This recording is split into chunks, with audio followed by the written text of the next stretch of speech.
You know that eerie silence that creeps in before a storm hits? That's where the royal circus is right now. Dead quiet, but everyone knows something huge is coming. And at the center of it, Meghan Markle.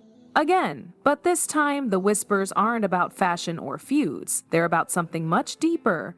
Whether she actually gave birth to her kids at all. Yeah, you heard that right. It all kicked off when a woman, now only known to the world as DL, came forward with what she's calling the truth. Not a conspiracy theory, not a tabloid pitch, just her story. And it's wild. She claims she was the real mother of Archie and Lilibet, the actual biological surrogate, hired in secret, paid to stay silent, and then erased from existence the moment those kids were born. According to her, this wasn't some casual under-the-table thing. It was a full-blown operation. Think contracts, NDAs, private medical teams, and no-contact isolation. She says she carried both children while Meghan played the role in public. Now pause for a second and think about how much effort the palace, Meghan, and Harry put into keeping those pregnancies under wraps. No hospital exit like Kate, no official baby bump timeline, barely any details at all. Just a carefully staged photo here, a choreographed moment there,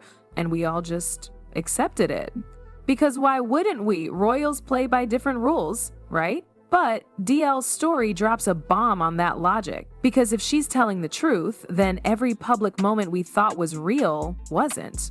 Let's talk about that infamous baby bump clip. The one where Meghan sits down during an interview and her bump folds like a beach chair. People laughed it off at the time, called it a trick of fabric or lighting. But suddenly that clip doesn't look so funny. It looks like evidence, like the camera caught something it wasn't supposed to. The timing of this woman coming forward feels strategic too. She's not just spouting claims, she's offering documents, medical records, emails, scans. She's even reportedly agreed to a DNA test. That's when things shift from wild claims to actual threat. You don't volunteer for a DNA test unless you're either telling the truth or you're playing a very dangerous game. And here's the kicker, Harry allegedly knew. According to DL, he visited her once, just once, offered a thank you note, a polite smile, then disappeared. If that's real, then this isn't just a Meghan deception. It's both of them playing the part. The royal family has always been about image, but image backed by rules. Rules about bloodlines, legitimacy, birthright, that's the monarchy's entire foundation. And if DL is telling the truth, that foundation is cracked, maybe even shattered. So far, Meghan and Harry have stayed completely silent. No public statement, no denial, nothing. And coming from two people who've sued over headlines, who've filmed documentaries about their side of the story, that silence is deafening. Fans are starting to notice too. Even diehard supporters are asking if it's all lies, why not shut it down publicly? That's a fair question, and the longer the silence stretches, the worse it looks. Meanwhile, the palace isn't rushing to defend them either. No official statement, no show of support, just cold distance, which is rare. Even at their worst, the firm usually protects its own. But this might be too big, even for them. Because if these kids were brought into the royal line under false pretenses, then it's not just about image. It's about law, titles, inheritance, the throne. And right now, everything's hanging in the air. DL's story is either the most elaborate lie the internet's ever seen, or it's the biggest cover-up the monarchy has ever faced. Royal pregnancies usually follow a script. Hospital steps, waving crowds, smiling parents, a carefully wrapped newborn, and the iconic photo that gets splashed across front pages worldwide. But when Meghan and Harry welcomed their children, the script was thrown out entirely. No Lindo wing moment. No press briefing, not even a clear timeline. Just vague statements and heavily controlled photo releases that raised eyebrows without offering real answers.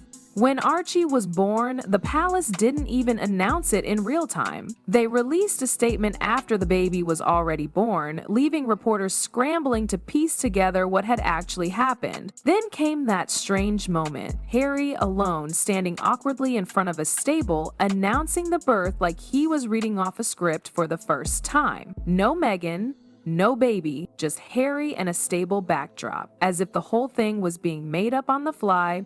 And then 2 days later, Meghan emerged. Perfect hair, makeup flawless, smiling for the cameras.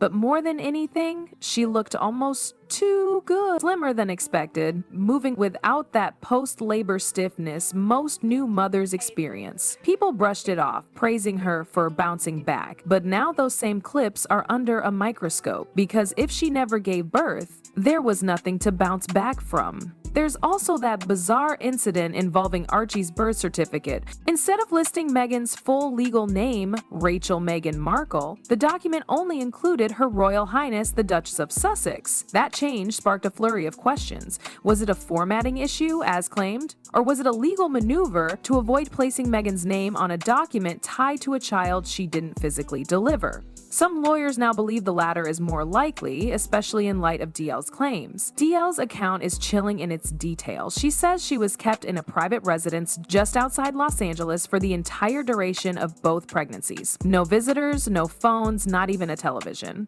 Medical staff visited weekly, security was tight, she was treated like a vessel, nothing more, nothing less. Once the births were done, she says, she was given strict orders to disappear. No photos, no updates, no chance to see the children. And worst of all, no acknowledgement that she ever existed in this story. She says she didn't speak out for years because of the ironclad non-disclosure agreements she signed, but after being ghosted by the agency that arranged the surrogacy and watching her identity be erased, she says she couldn't stay quiet anymore. What pushed her over the edge was Meghan's constant portrayal as a strong, independent mother battling the odds. To DL, it felt like her life had been hijacked to build a public image that wasn't real. People on social media have turned into amateur detectives, rewatching interviews, analyzing photos, zooming in on every wrinkle and curve of Meghan's baby bump. One day it looks huge, the next barely there. In Morocco, she reportedly told someone she was 6 months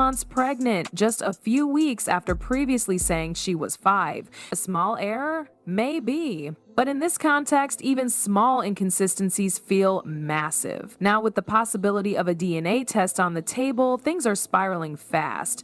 DL has nothing left to lose. Her legal team is preparing affidavits, compiling hospital records, even pulling surveillance footage from the residence where she says she was kept. If any of it checks out, the fallout could be catastrophic, not just for Meghan and Harry, but for the entire royal line. Because if the birth story isn't real, the titles and privileges that followed may not be either. Behind the gates of Montecito, things aren't looking picture perfect anymore. According to insiders, Meghan is in full lockdown mode, no public outings, no scheduled appearances, just total silence, not even a carefully worded press release. For someone who once fired back at headlines within hours, the current radio silence feels less like confidence and more like sheer panic. Harry, on the other hand, is reportedly unraveling. Close friends say he's been irritable, withdrawn, and increasingly anxious. He's lashing out at staff, refusing to engage with advisors, and appears completely overwhelmed by how fast things are spiraling. The man who once framed himself as a protector of Meghan, of his family,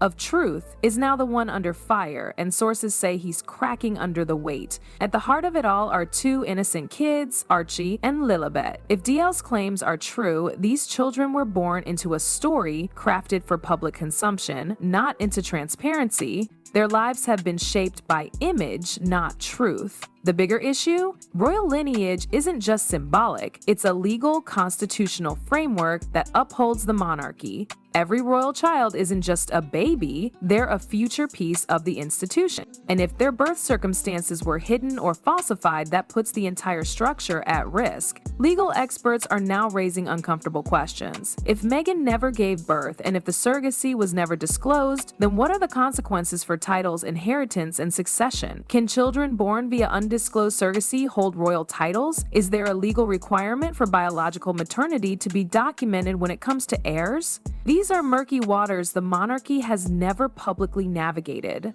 Buckingham Palace has gone into complete crisis mode. Emergency legal briefings are happening behind closed doors, advisors are reportedly reviewing every royal protocol, scanning through birth certificates, timelines, and internal memos. The possibility of stripping titles has been mentioned, albeit quietly. Nothing confirmed, but the very fact it's being discussed shows how serious this is. Even fashion experts and stylists who once praised Meghan's maternity looks have gone quiet. One former assistant anonymously shared that fittings for her wardrobe were always odd, custom measurements that didn't match expected proportions, sudden cancellations, garments needing to be readjusted on the same day due to rapid size changes. At the time, no one asked questions. Now, those moments seem loaded with hidden meaning. Former allies are backing away. Stylists who once did a pregnancy shoot with Meghan dropped a cryptic line in a podcast interview. Let's just say, not everything was as it seemed. Another palace aide claimed any staff member who even hinted at inconsistencies around the pregnancies was immediately shut down. You ask, you're out, they said. It was a rule. No one questioned the narrative. It wasn't worth their job. DL's legal team has now submitted a formal demand for a televised deposition. She wants to go on record, under oath, and lay out everything. Emails, bills, contracts, even an alleged letter from Harry himself. Her lawyers argue that her rights were violated, that her role was erased, and that California's surrogacy laws were breached. If even part of her evidence holds up, the royal family may be forced to confront something they've never faced before: public legal proceedings questioning the legitimacy of royal children. And still, Meghan hasn't said a word. In the court of public opinion, silence isn't strategy, it's confession. With every day that passes, the story grows. What started as a whisper is now a firestorm. And unless someone speaks soon, the monarchy may find itself defending not just its image, but its future.